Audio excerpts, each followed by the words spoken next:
Dan, I have a long list. I have a long list of things that we have complained about in the past, and some of these I'd like to keep on our list so that we can keep complaining about them on future episodes of our podcast. That's a good idea, because if there's one thing you're good at, it's complaining. And you definitely have a long list.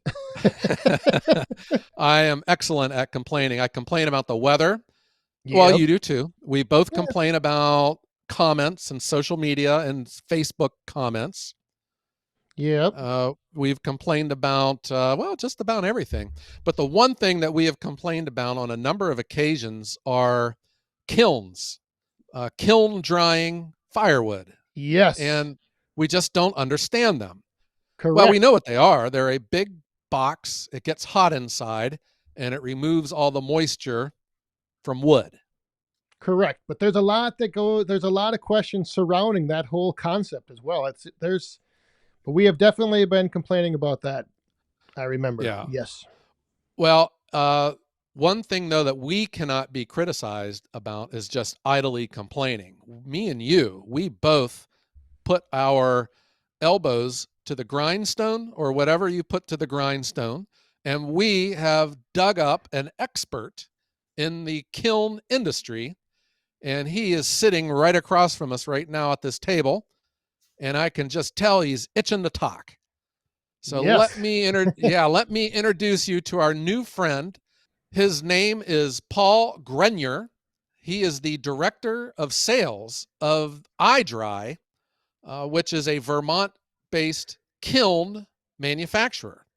Paul, welcome to the Hounds podcast. Hello, guys. Really excited to be here and chat with you guys about wood and kiln drying, and hopefully we can clear up some of the confusion about the process and see how it fits into the firewood industry. Yes. Thanks for being here. I wanted to say I spy a guy from iDry, and there he is across the table. And you're also a host of a podcast as well, right? The Whiskey and Wood podcast. Yeah. So about a year ago, we started a podcast called Whiskey and Wood, and we focus on the small and medium-sized wood businesses, whether you're making lumber, making stuff with lumber, drying lumber. We interview people in the industry who are successful and share their tips and bring in other industry experts, kind of like you guys are doing with this show. And it's really fun. Yeah. So if anybody's into that side of things and wants to follow along, have some entertainment, maybe learn some things along the way, we welcome you to join. All right. Well, that would be, I think we could ask all of the listeners of the Woodhounds to check out your podcast, Whiskey and Wood. Yep. Whiskeyandwood.co, just co, not .com. Okay, real good. So, Paul, the first thing, though, I'm interested in is just the name of the company. So it is called iDry, which is spelled with a lowercase I and then capital D for dry. What's the deal with that?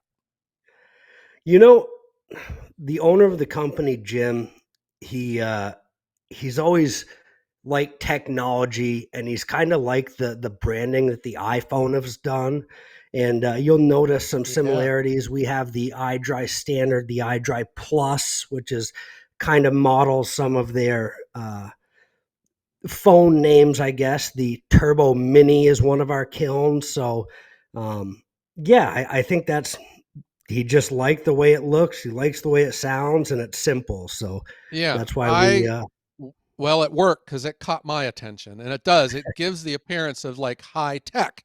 Because the way I see kilns, it's not like it's the opposite of high tech. It's not high tech, but it is. And that is what we have learned about some of the products that iDry offers. But it is, from my understanding though, that you're really not a firewood-ish kind of company. Your focus is really on boards, lumber, sawmills, right? Correct. Yeah. So we are a vacuum kiln company. That's what we've always kind of been. We do have our first non-vacuum kiln product that we're going to talk about, but primarily since the early 80s, we have been building vacuum chambers here in Barre, Vermont. And right now we are definitely North America's largest vacuum kiln manufacturer. So yeah. And what is just the process? Just explain a little bit on that, the vacuum kiln process. Sure. So I get a lot of calls from Firewood guys. And one thing is, we are the fastest way to dry wood, with the caveat of we're talking about lumber. Now, when we say we're fastest to dry lumber, it's a measure of drying lumber without degrade to 7% plus or minus, which is furniture grade. How quick can we do that and maintain quality?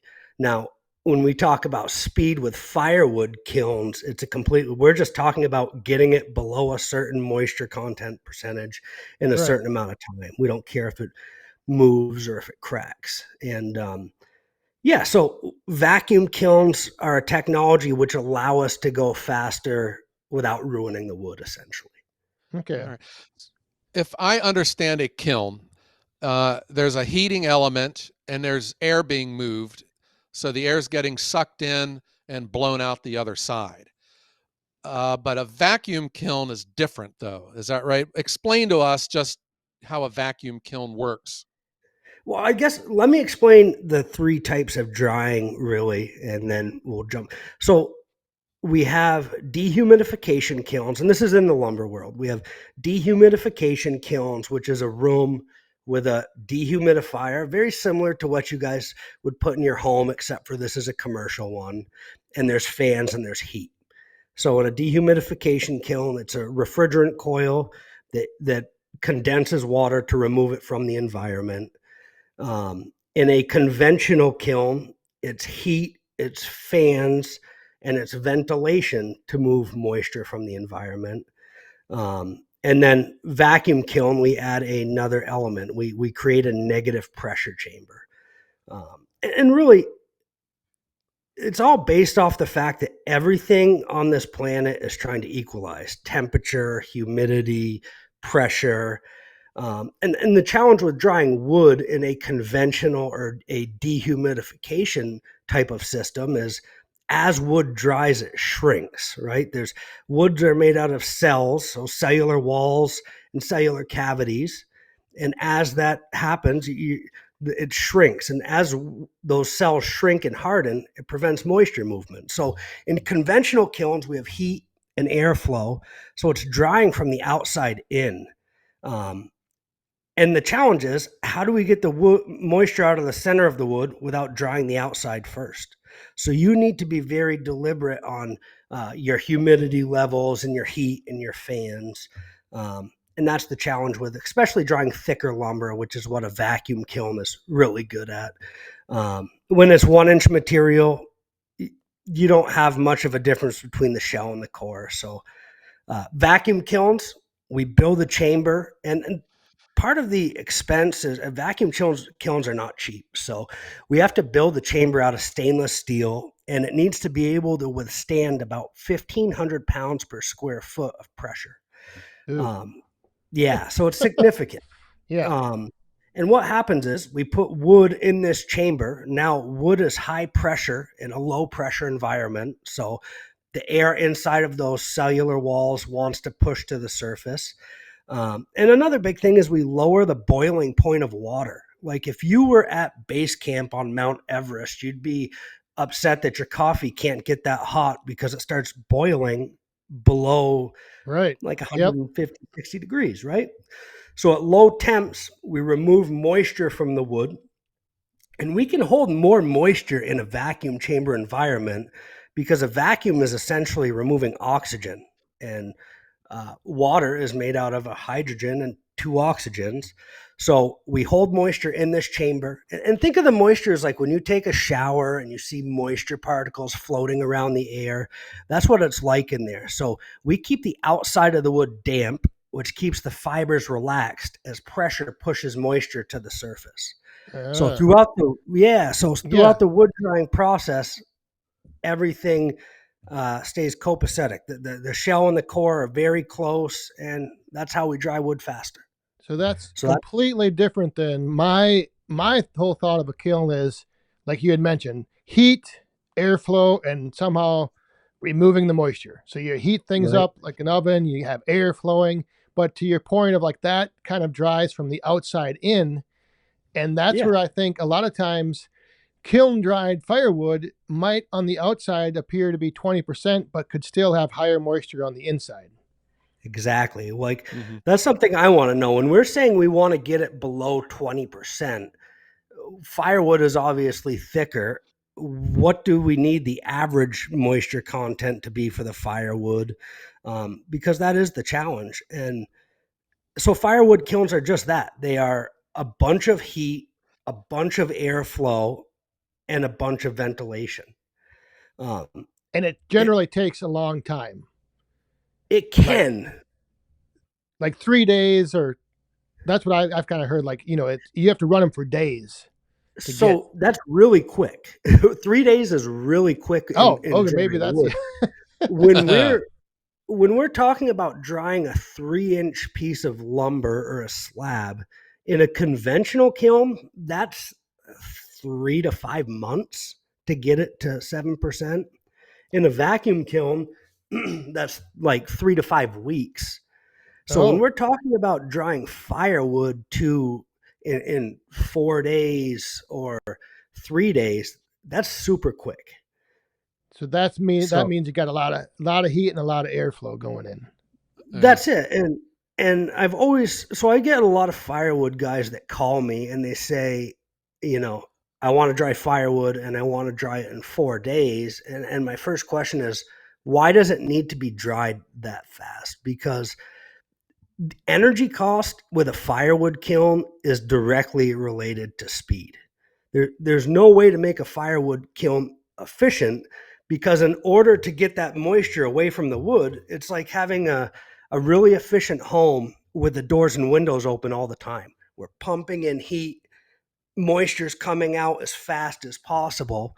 Um, so it's just, I don't know. I'm trying to wrap my head around the firewood industry and why it needs to be so fast because it costs more to dry wood that way. Probably because firewooders are impatient people. And they want to turn that inventory as fast as they can. So firewood Yeah. is big and bulky, and for it to be Mhm. sitting around the wood yard for a long time, people don't want to do it. For instance, Yeah. I sell seasoned firewood, but I have the space to stack out all my wood in straight rows, and it'll sit there to air dry for 6 months to a year to 2 years for some species that Dan and I both don't like to talk about, but whatever. And um, but it is my understanding, like some of the firewood kilns that I had seen can get that moisture content down, and they're talking about internal moisture content down. The magic standard in firewood is like 20% moisture content. That is a good burning stick. It will keep creosote to a minimum in your chimney. It cuts down on particulate emissions as it's burnt, and sent up through the chimney.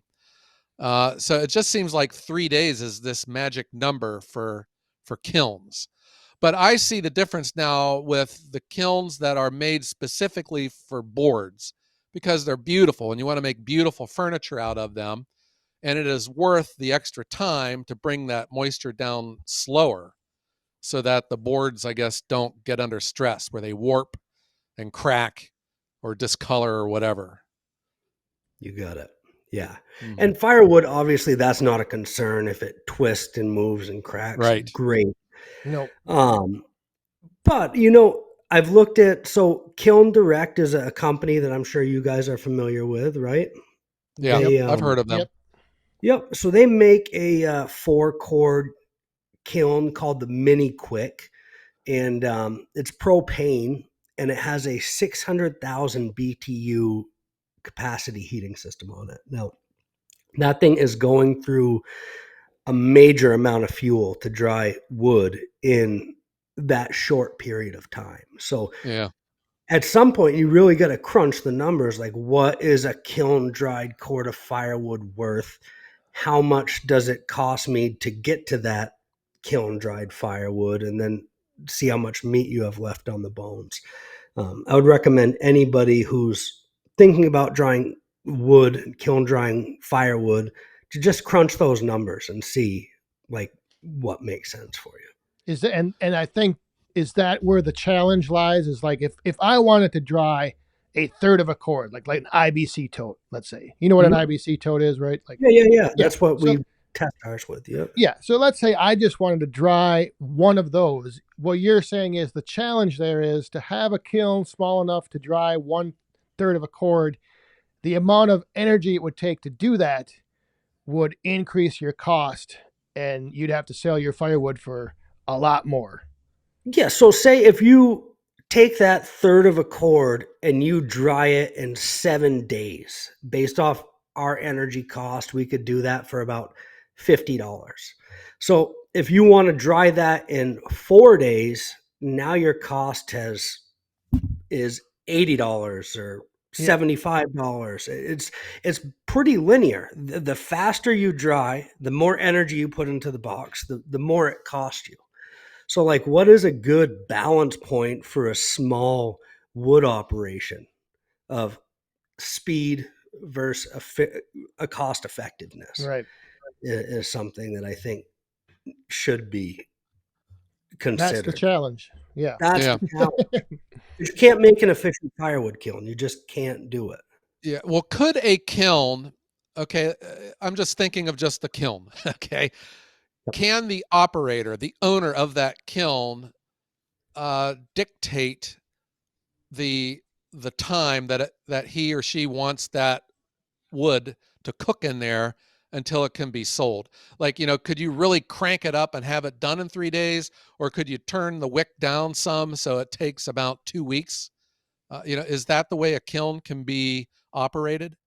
If you have enough heating capacity, yes, but the heating capacity, the BTUs that you need to be able to dump into that box is going to be massive to be able to get to that 3 days, right? So if you have a 500,000 BTU boiler of some sort or a heat source, yeah, you could get it done in 3 days and then you could dial it down to 7 days. But you need really, if you think of how much water is in a cord of wood, it's like 1,000 gallons of water or something like that you need Right. to dissipate from that cord of wood into the environment. And what else goes out with the moisture? It's heat. You're losing heat as fast as you put it in. So to be able to have enough heat so that it can still pour out of the kiln and maintain a high temperature, you need a really massive heating system with those. Yeah. You mentioned something about you were looking into an option for firewood. That's Yeah. kind of something that I think you're introducing, or it's new, or it's out. What is that? Sure. So I mentioned before we do vacuum kilns, which are expensive to get into, and they solve a lot of problems in the lumber industry. But we also realize there's a entry level wood drying, and vacuum is less important when we're drying thinner lumber. So that's primarily kind of why we came up with this kiln.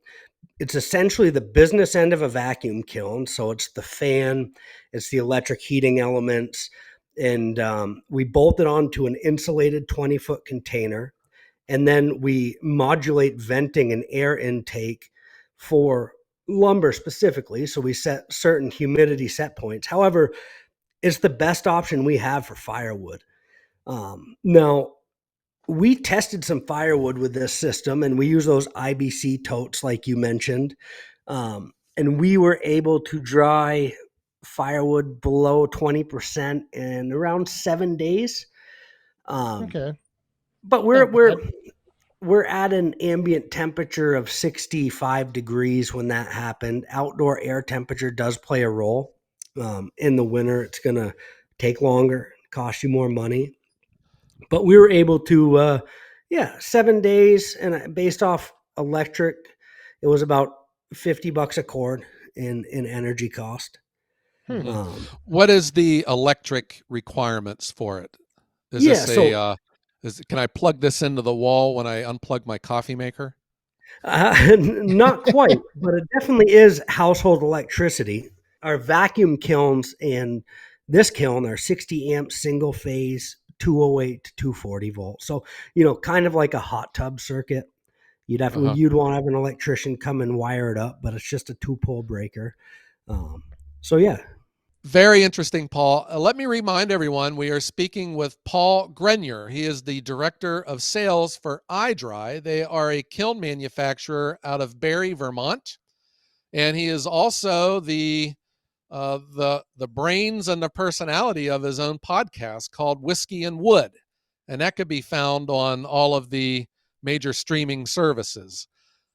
So, Paul, thanks again for sitting with Dan and I here on the Woodhounds podcast. But let me dig deeper into this new product that you mentioned. Can you maybe walk all of us through? Let's say, that we are a firewooder and this is the product that we're looking at. So it's the kiln controls. It can be plugged into household electric, but I guess the homeowner would have to supply the box, I guess. Could you maybe just walk us through a scenario where a person could make this work at their own place of operation?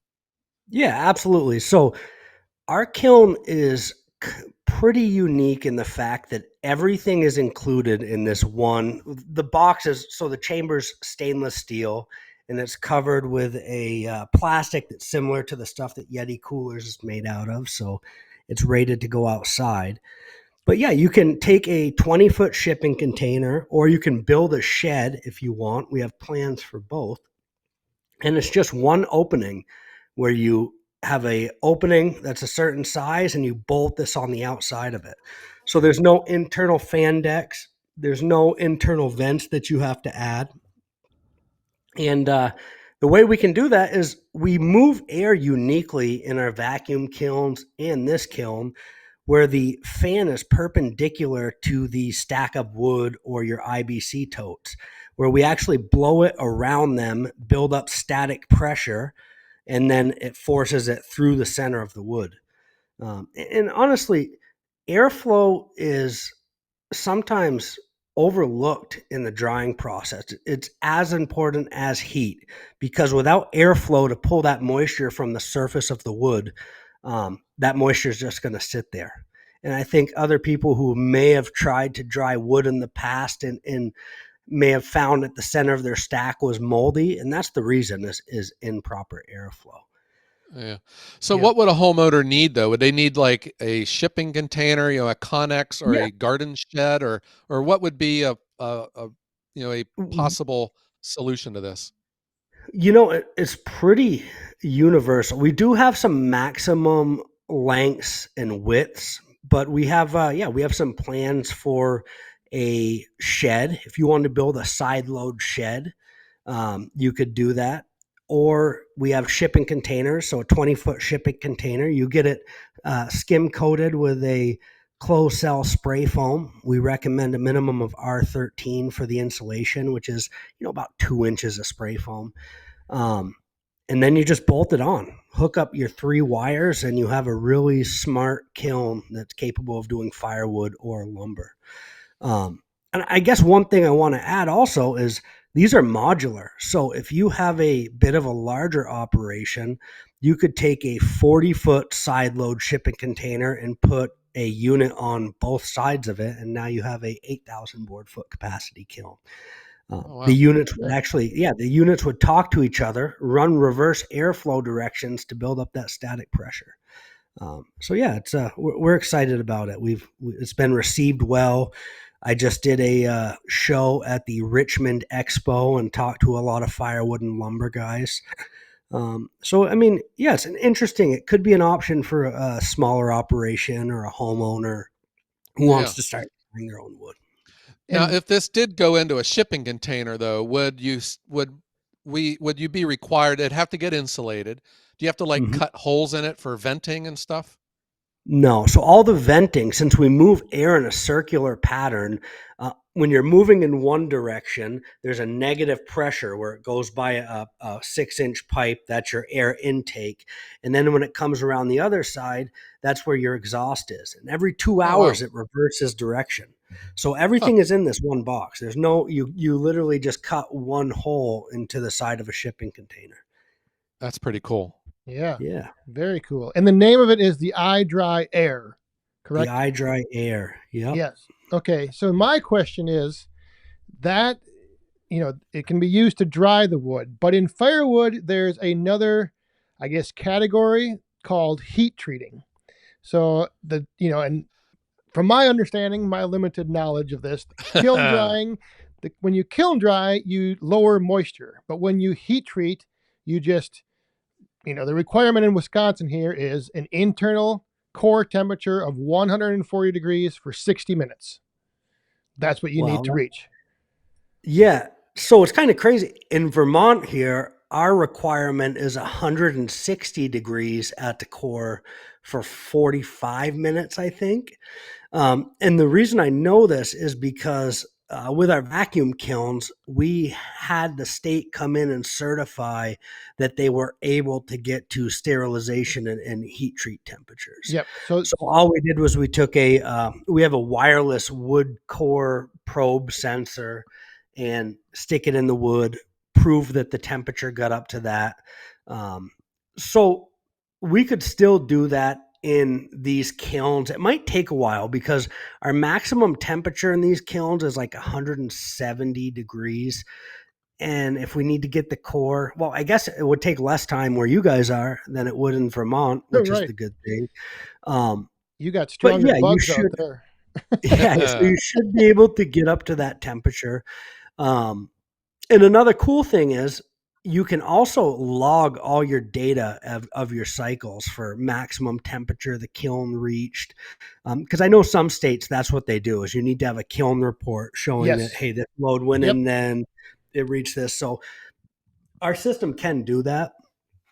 Um, One thing that a customer who bought this to dry firewood with, he's doing is he is actually adding some auxiliary heat. So he's got a outdoor wood boiler that he's essentially pumping in. He piped into the side of this container, and now he's using that wood heat from his scrap wood to offset any electric usage. Ah, Um, nice. Yeah, because sometimes, firewood suppliers have wood seasoned, but they need to meet that requirement for like moving across state lines or from county yeah. to county to kill the bugs. They just need to do the heat treatment. So the iDry air would be something that would be able to achieve that. Yeah, so cautiously, I believe that it can. I haven't had the engineer test that the wood core got up to that temperature or how long it took. Yeah. So Okay. I would want to confirm that before I was like, yeah, definitely 100% will. Cause I think, there could be some limiting factors. Like, are we in the dead of winter? Cause we only have so much heating capacity with these. However, it would be so easy to add an auxiliary heat source and utilize some of that free waste wood. Yep. And the challenge with waste wood is you have a BTU rating on the system. That maximum BTU rating is for a specific set of parameters. Like as soon as you load it, you might reach that, but then overnight your temperature starts going down Right. because you aren't feeding it. And what's cool about our system is the electricity can offset that and carry the temperature until you can get out there and feed it again. So, yeah, I think there's some cool options for the firewood guys with this system. It's interesting. It's the closest we've ever gotten because a vacuum kiln just isn't practical Right. Yeah. from a cost standpoint. So it's the closest we've gotten. That is very interesting because then the end user, the customer, the person who owns the wood yard, I guess if they were handy, they could make their own structure, their own wooden box. They can make it to any size that they want to fit however much firewood they want to dry at one time, because the limiting factor for a lot of firewooders is the machine they have that can pick up the basket, so like my tractor can probably only pick up maximum a third at a time. And if it was all in one basket, I'm not going to be picking up a full cord. So that's what I was thinking. My mind is working here, Paul, because I'm thinking the product that you guys are making could be fitted to any size container, and I'm on the small end here, so I'm not even getting close to your maximum size. And then you could have I guess an all electric, but then if you're also handy enough, you can somehow make it to where you're heating as an auxiliary heat source the waste, which firewood operations generate a lot of. I like it. Yeah. Very modular. That's what we like. You can start with one unit and a small kiln, and then work your way up and build a larger shed and add another iDry air in the future. And another thing that we do with our kilns is we can add a hot water heating coil, because I know electric costs can be higher in different parts of the country, but the hot water heating coil would be the same idea. Instead of electricity, you could just circulate hot water into the kiln. Yeah. Wow. All right. Wow. Lots of science being talked here. You're talking pressure points and humidity levels and all this very technical stuff. And that's why it's lowercase I, dry. I like it. It all starting to make sense now, Paul. What is if people listening to our podcast want to look into this more and they just want to see what the iDry air looks like, do you guys have a website? Yeah, absolutely. They can just go to idrywood.com.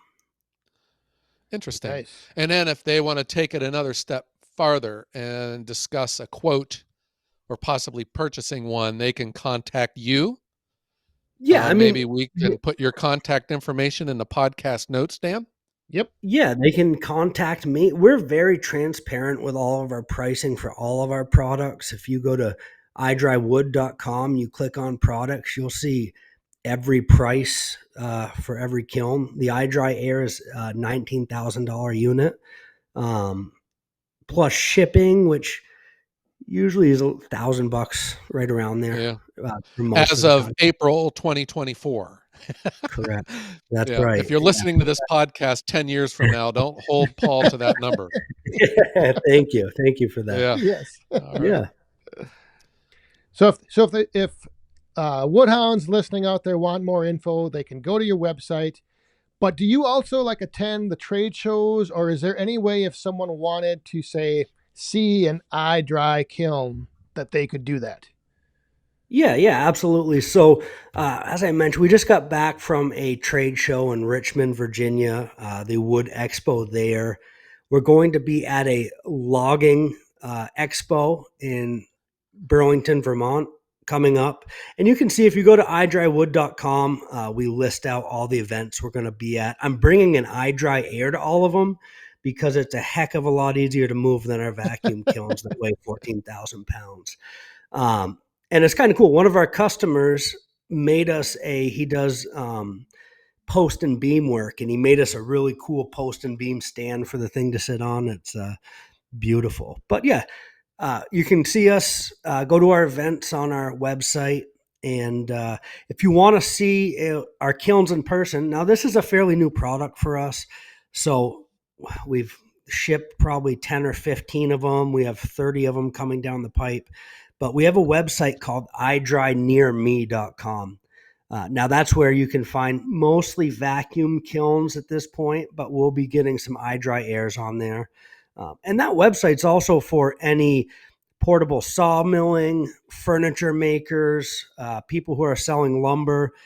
It's for the small and medium wood business. And if anybody on here does any of those things and they want to get listed, they could just go to list my business. It's $100 a year, and 100% of that money goes towards making sure when people around the country Google any of these services that we pop up first and we direct them directly to you. So like I said, so if I had some lumber, I could go through your website and find someone near me with an iDry kiln and have them dry it for me. Absolutely. It's Okay, nice. that's a lot of our customers are making money doing that. Since the vacuum kilns are super versatile and easy to use, yeah, a lot of guys will do that as a side business. All right. Well, Paul, I think I am becoming more educated with kilns. I'm still getting my brain around this because our interest with kilns is on the firewood side. So we're Yep. starting to see a difference right now between lumber and firewood. But we want to thank you for hanging out with us and being part of the Wood Hounds podcast and introducing yourself and your company, iDry, from Barre, Vermont. Yeah, thank you very much. Yeah, thank you. It was a pleasure. It's nice to be on the other side of the mic and answering some questions. As I mentioned, we got the Whiskey and Wood podcast. So yeah, this has been fun. It's been a lot of fun. I've always, had ideas of a kiln or something like that, and now after talking to you, I'm starting to warm up to it a little bit more. Oh, nice one. The ideas are circulating around in the air. They're flowing around me like crazy. A lot of hot air in here. Huh? Oh, there's a lot of hot air in this room. That's right. Awesome. All right. But Paul, we must discuss something before you leave. We have a tradition here at the Wood Hounds podcast.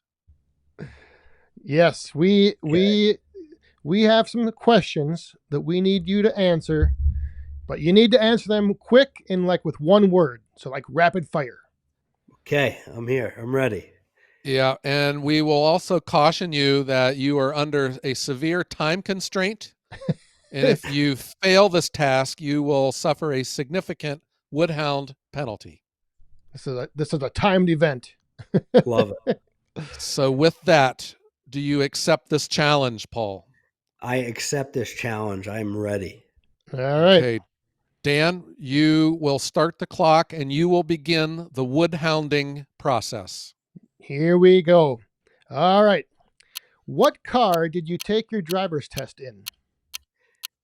A Nissan Sentra. What is your favorite chainsaw? Steel. Yeah. Probably a smaller one. What is your favorite fast food restaurant? Chick-fil-A. Where is your dream vacation? Alaska. Do you believe in UFOs? Yes. Who is your favorite rock band? AC/DC. What is your favorite firewood species? Not oak. I gotta tell you, we got to add Paul to our team here, Dan. Yeah. Okay. Would you rather go to a truck pull or a symphony orchestra? Truck pull. Who is your favorite historical figure? Benjamin Franklin. And who is your favorite sports team? Boston Bruins. Hey! All right. Yeah. Very nice. Nice. I'll tell you, Paul, Good I was job. impressed. Yeah, Wow, Paul may be our top dog for the woodhounding process. He did pretty that good. was Just, great. I made a extra large cup of coffee before this, so that might be contributing. I mean, No right. whiskey, just coffee. no whiskey. No whiskey for me. All right. Not today. Yeah. All right. Well, all right. I was getting ready to tell a joke there about the whiskey rebellion, but we'll say that one for a different podcast here. All right. So I want to thank our guest, Paul Grenier. He is the director of sales for iDry out of Barre, Vermont. And Dan, I don't know. I'm feeling a little bit smarter. How about you? I am as well. If you are, I definitely am. That's for sure. But yes, thank you, Paul. Greatly appreciate you coming on here. And I look forward to maybe down the road seeing at one of these shows coming up and talking to you some more. Yeah, love to run into you guys, and thanks for having me on. Yeah. Well, that's too bad. I would have liked to have seen him at the International Firewood Expo, but I think it's we've run out of space to bring in new vendors. But maybe next year. Let's stay in touch. How about that? Put us on the list. All right. All right. Well, Dan, what do you say? Let's strike up the band, and maybe we can let Paul head on back to his whiskey and wood. All right. So thanks everyone for tuning in to the Wood Hounds, the #1 firewood podcast in the world. And again, thank you, Paul and Joe. Yes. It's out of here. All righty. Well, I want to thank everyone for helping make the Wood Hounds the #1 firewood podcast in the world. And Dan, I want you to stay safe and be iDry. and Paul Grenier have a great day.